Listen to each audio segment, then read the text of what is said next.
Selamat pagi anak-anak sekalian. Kita akan belajar tentang persamaan kuadrat. Tetapi untuk menuju pada persamaan kuadrat, kalian harus ingat akan bagaimana memfaktorkan bentuk aljabar. Dan ini sudah kalian pelajari di kelas 7 yang lalu. Oke, mari Pak Anang akan ingatkan kembali tentang pemfaktoran bentuk aljabar. Coba perhatikan, tentu kamu masih ingat tentang faktoran di kelas 7 ya. Sebelum kita masuk persamaan kuadrat, kalian harus ingat dan paham kembali tentang pemfaktoran. Pemfaktoran adalah mengubah bentuk penjumlahan menjadi bentuk perkalian ya. Jadi merubah menjadi dari bentuk penjumlahan atau pengurangan menjadi bentuk perkalian. Nah, caranya ada beberapa cara. Yang pertama adalah dengan sifat distribusi. Jadi kalau ada AX ditambah atau dikurangi AY, maka saya bisa menyatakan dalam perkalian, yaitu ini kali ini ya.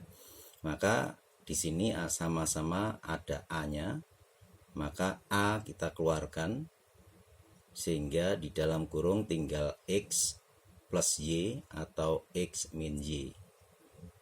Jadi AX plus minus AY sama dengan A kali X plus minus Y. Ini sifat distribusi. Contoh misalkan 2X ditambah 2Y. Ini ada sama-sama ada 2. Maka 2-nya kita keluarkan. Ini 2 sudah keluar tinggal X, ini 2 sudah keluar tinggal Y. Maka jadi perkalian 2 kali X plus Y. Contoh yang lain misalkan, kalau ada 3A kuadrat min 6A, maka di sini lihat angkanya 3 dan 6. Kita cari faktor persekutuan yang terbesar dari 3 dan 6 ya, yaitu 3. Maka karena 3 udah keluar, angkanya A, di sini ada A, ini ada A. Maka kita bisa keluarkan A. Maka yang keluar adalah 3A. Kalau 3A keluar, ini 3 udah keluar, ini A kuadrat artinya A kali A, sudah keluar 1, tinggal A. Jadi kalau ini min, ini tetap min. 6 sudah keluar 3, jadi 6 dibagi 3 adalah 2, maka A min 2. Ini adalah sifat distribusi. Yang kedua adalah dengan bentuk selisih 2 kuadrat.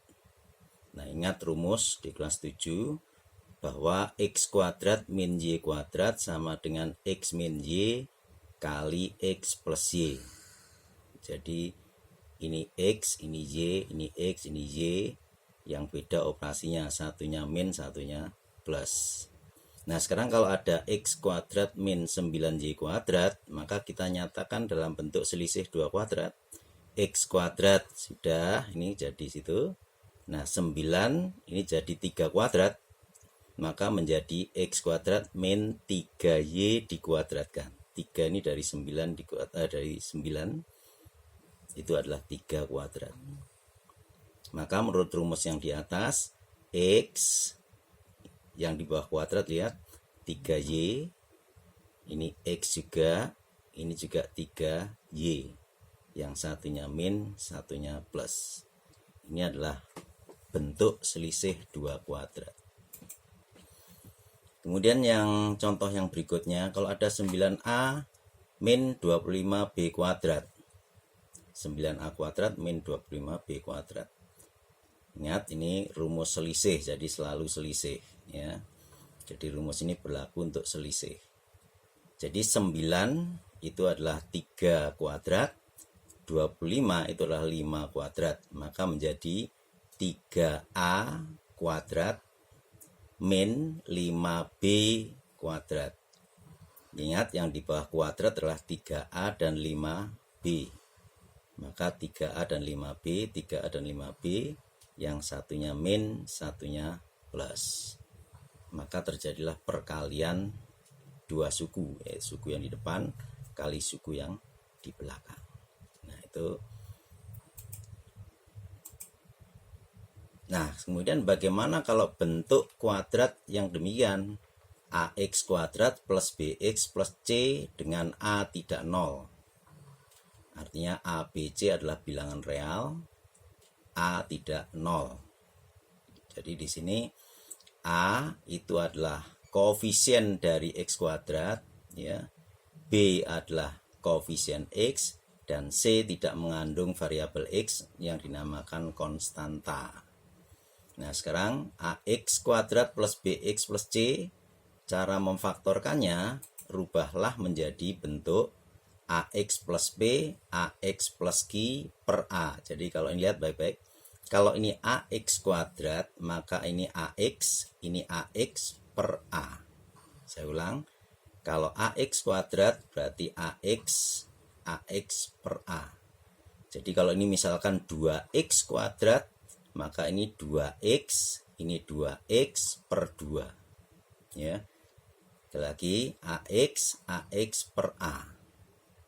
Kemudian kita harus mencari dua bilangan. Kalau saya kalikan P kali Q, jadi kita mencari P dan Q ini, kalau saya kalikan akan sama dengan A kali C, ya, A kali C. Tetapi kalau saya jumlah akan didapatkan B, ya. Jadi nanti kita akan mencari dua bilangan, kalau dikalikan sama dengan A kali C, kalau dijumlah sama dengan B. Ingat, memfaktorkan bentuk ini banyak cara. Pak Anang memberikan salah satu cara yang Pak Anang anggap mudah, ya. Jadi ini sekali lagi kalau kamu sudah menguasai dengan cara yang lain boleh, ya. Jadi kelas 7 kalian juga sudah belajar banyak cara. Kalau kalian sudah menguasai, ya boleh pakai cara yang lain. Tapi Pak Anang mengingatkan dengan cara yang termudah. Salah satu contoh, kita masuk contoh aja. Misalkan X kuadrat plus 4X plus 3. A-nya 1. Kalau di sini tidak ada angka berarti 1. Kalau ini ada min berarti min 1, ya. Jadi kalau di sini tidak ada bukan berarti 0, ya. Ini artinya 1 A-nya. B-nya berapa? B itu depannya X ini, yaitu 4. C-nya berapa? Konstantanya yang tidak mengandung X, 3. Jadi A-nya 1, B-nya 4, C-nya 3. Ini X, ya, X kuadrat. Ingat kalau AX kuadrat, ini AX, ini AX. Kalau ini X kuadrat, ya X dan X, ya. Maka jadilah X plus titik-titik, X plus titik-titik per 1. Ingat, ini sama dengan A-nya. Per 1. Ya. Kemudian kita cari dua bilangan, ya. Kalau saya kalikan hasilnya A kali C. Ingat, A-nya 1, C-nya 3. Jadi kalau saya kalikan sama dengan 3. Tapi kalau saya jumlah sama dengan B, yaitu 4. Ya. Berapa bilangan itu? Kalau dikalikan sama dengan 3. Kalau dijumlah sama dengan 4. Kita harus berpikir, cari dua bilangan. Kalau saya kalikan 3, jumlahnya 4. Tentu kamu bisa menentukan dua bilangan itu, yaitu 1 dan 3. Kalau saya kalikan 3, kalau saya jumlah 4, ya. Kalau sudah ketemu gini, masukkan saja di titik-titik ini. Ini 1 dan 3. Jadi isinya 1 dan 3. Tapi karena dibagi 1, maka ini tidak berpengaruh. Jadi langsung saya dapatkan hasil, yaitu ini dikasih titik-titik per 1 berarti saya hilangkan. Karena tidak ada pengaruh dibagi 1, ya tetap yang pembilangnya saja. Maka di sini diisi aja langsung 1 dan 3. Maka ini adalah pemfaktoran dari itu, ya. Nah sekarang bagaimana kalau 2x kuadrat plus 5x min 3? Ingat, 2x kuadrat berarti 2x per 2. Kalau 3x kuadrat 3x per 3. Kalau 5x kuadrat berarti 5x per 5. Itu ya anak-anak, ya. Jadi di sini akan didapat seperti ini, 2x per 2. Kemudian cari seperti ini, dua bilangan, ya. Yaitu kalau saya kalikan sama dengan min 6. Ya, saya kalikan sama dengan min 6. Dari mana min 6? yaitu A kali C. Ingat di sini A kali C ya. A kali C berarti 2 kali min 3. Cari dua bilangan kalau dikalikan sama dengan min 6. Kalau saya jumlah sama dengan B-nya yaitu 5. Tentu kamu tahu bilangan itu adalah min 1 dan 6. Min 1 dan 6 kalau saya kalikan min 6, kalau saya jumlah adalah 5. Setelah ini ketemu, letakkan aja di atas min 1 dan 6 ya. Min 1 dan 6 letakkan. Min 1 dan 6. Ingat ini dibagi 2, jadi tidak seperti di atas. Bagi 1 berarti langsung hilang, tinggal yang atas. Tapi kalau di sini dibagi 2, maka tinggal letakkan saja di situ min 1 dan 6, dua bilangan tadi. Saya bagi 2. Nah, kemudian karena ada pembagi 2, maka kita lihat di sini suku depan dan suku belakang. Suku depan dan suku belakang yang dua-duanya bisa dibagi 2 yang mana? Tentu yang ini yang bisa dibagi 2 ya. Yang depan kan ini bisa bagi 2 tapi satunya tidak bisa, maka yang bisa dibagi 2 adalah yang ini. Maka yang depan tetap, yang belakang dibagi 2. 2 bagi 2 tinggal X, 6 bagi 2 3.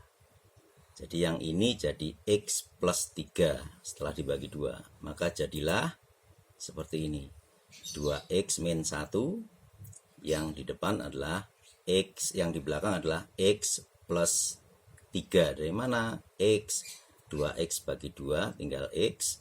6 bagi 2 tinggal 3. Maka ini adalah faktor dari 2X kuadrat plus 5X min 3.